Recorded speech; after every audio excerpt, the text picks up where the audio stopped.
Tere! Mina olen Dan Prits ja ma täna räägin teile oma kogemustest, et kuidas uussisserändajad ja üleüldse välismaalasi vabatahtlikena kaasata. Ja ma olen ise Tartu Rahvusvahelisest Majast, kus ma olen ise ka vabatahtlik ja kus me oleme viimase 2 aasta jooksul üle 500 ürituse korraldanud põhimõtteliselt olematu eelarvega ja ma arvan juba, et te eeldate, et kes meid aitasid nende 500 ürituse korraldamisel, need olidki kõik need kohalikud ja välismaa vabatahtlikud, et ilma vabatahtlikega Tartu Rahvusvahelist Maja sisuliselt ei oleks olemas.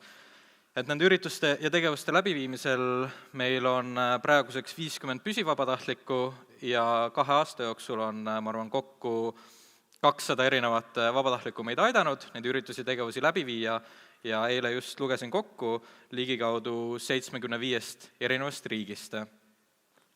Ja võib-olla enne, kui me küsime, et kuidas seda kõike teha, on peamine küsimus, et miks üldse võtta seda vaevaks. Ma olin siin ette valmistanud oma kogemusest rääkida Palestiinas, kui ma ise olen vabatahtlik, aga ma arvan, et juba videosillaga Alina ütles sisuliselt ära selle sisu, et mida välismaalasele see vabatahtlikkus tihtilugu pakub. On just selline kuuluvustunne ja panus, et sa saad leida oma koha ühiskonnas, sul on grupp, sul on meeskond ja seda tagasi panustada. Ja ma arvan, et see on kõige tähtsam tihtipeale välismaa vabatahtlike puhul ja millele meie vabatahtlike kaasajatena saame just rõhuda, et päriselt leida need kohalikud kontaktid. Ja teine asi, enne kui me hakkame rääkima, et kuidas neid kaasata, on just kõige tähtsam küsimus, mis kasu üldse organisatsioon sellest saab, et miks me peaksime seda tegema. Ja siin on 3 väga tähtsat põhjust. Esimene neist on võib-olla natukene küüniline. Minu kogemuse järgi on see lihtsalt lihtne. Võrreldes kohalike vabatahtlikega kaasamisega, meil läheb see väga-väga lihtsalt. Üks põhjus selleks on see, jällegi natukene küüniline, et välismaalastel ei ole väga palju alternatiive, ei ole väga palju teisi kohti. See on reaalsuse, et kui ma otsin endal vabatahtlikke, siis tihtipeale, kui meil on Eesti vabatahtlikud, siis mulle tuleb vabatahtlik, ta on aktiivne inimene, lisaks ta on veel 3 organisatsioonis ja 3 tegevuses vabatahtlikke. Aga kui mulle tuleb välismaalane, siis tal ei ole neid alternatiive ja selle võrra on seal motivatsioon ja tahe ja kirg mõnes mõttes ka palju suurem ja seda on kergem leida. Teine, võib-olla kõige suurem kasu meie organisatsioonis on just perspektiiv. Kõik need erinevad nurgad, mida välismaa vabatahtlikud saavad tuua nii ürituste korraldamisse kui ka tegelikult organisatsiooni juhtimisse ja organisatsiooni kultuuri. Et lihtsalt saada teada näiteks, kui me jaanipäeva üritust Eestis või Tartus korraldasime, siis alguses meil oli jaanipäev, meil olid samas meeskonnas Iraani vabatahtlikud, kes rääkisid meile, et Iraani uus aasta tegelikult on täpselt samasugune nagu jaanipäev, me hüppame üle lõkke seale ja pärast seda tuli tõeliselt äge innovaatiline uus üritus sellest. Et kõik see uued perspektiivid, uued vaatenurgad on see, mida need vabatahtlikud toovad organisatsiooni. Ja kolmandaks, eriti kultuuripealinna kontekstis, kontaktid. Eriti kui me tahame rahvusvahelist koostööd teha, siis kõik need vabatahtlikud on brändisaadikud, lähevad tagasi oma riikidesse ja saavad luua neid kohalikke kontakte, et sa ei pea internetis guugeldama, et võib-olla see organisatsioon seal on okei, aga ei, sinu vabatahtlik, keda sa usaldad, saab seda sinu eest teha ja päriselt inimestega rääkida. Ja muidugi on mõju ühiskonnale, et tegelikult see on koht, kus integratsioon toimub. Jah, muuseumis käimine on hea esimene samm, Eesti kultuuriga tutvuda, aga et leida see kohalik panus, kohalikud sõbrad, kohalikud inimesed, kellel on sama kirg ja huvi, et sealt hakkab tegelikult integratsioon pihta.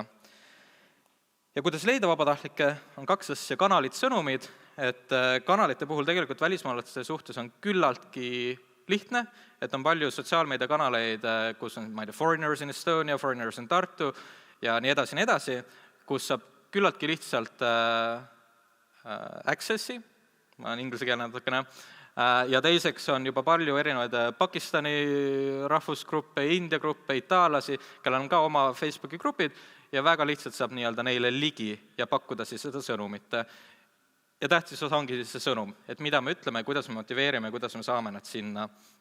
Ja selleks peab natukene nende vabatahtlike hirmude ja eeldustega kursis olema. ja kuidas siis kaasata, motiveerida neid inimesi saada, on 4 asja, mis minu kogemuse põhjalt on erinev välismaa vabatahtlike ja Eesti vabatahtlike vahel.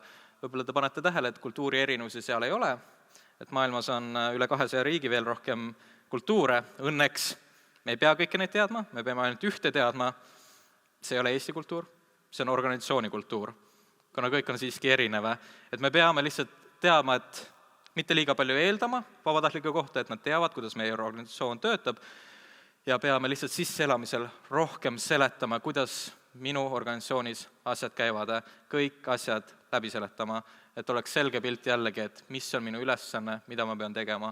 Teiseks, tunnustamine tagasiside, et kui ma ütlen vabatahtlikule, tubli töö, aitäh, siis võib-olla eestlaste puhul me peaksime natukene rohkem emotsiooni sinna panema, et ta ei tuleks rahvusvahelisse majasse ja ütleks, et miks mind vihatakse, miks keegi ei ütle mulle hästi. Et natukene rohkem emotsiooni panema ja tagasiside suhtes ka võib-olla erinevates riikides inimesed ei taha väga eestlaste kombel otse öelda asju, et ühest küsimusest, et kas kõik on hästi, võib-olla ei piisa, et natukene rohkem seda suhet tekitada ja vabatahtlikuga rääkida, et saada sinna kogemuse juurde. Ja kuulumisvajadus minu kogemuse põhiselt on selline kõige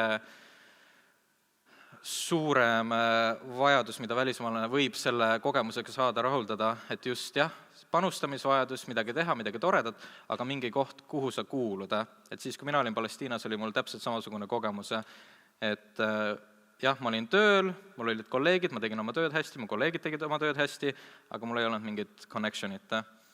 Et peamine koht mul oligi, ma Palestiinas olles leidsin endale vabatahtliku töö, mul olid inimesed, kellel olid samad huvid, sama kirg ja sealt hakkas tekkima sõprustunne ja kogukonnatunne ja ma tundsin jällegi, et ma saan ühiskonda tagasi anda ja ma tundsin, et okei, see on nüüd mu uus kodu. Et organisatsioonina me just seda peame silmas pidama ka, et vaadata, et oleks alati kaasatud, et kaasata teda ka töövälistesse tegevustesse veelgi rohkem kui Eesti vabatahtlikku. Et see on üks kõige suuremaid erinevusi minu silmis.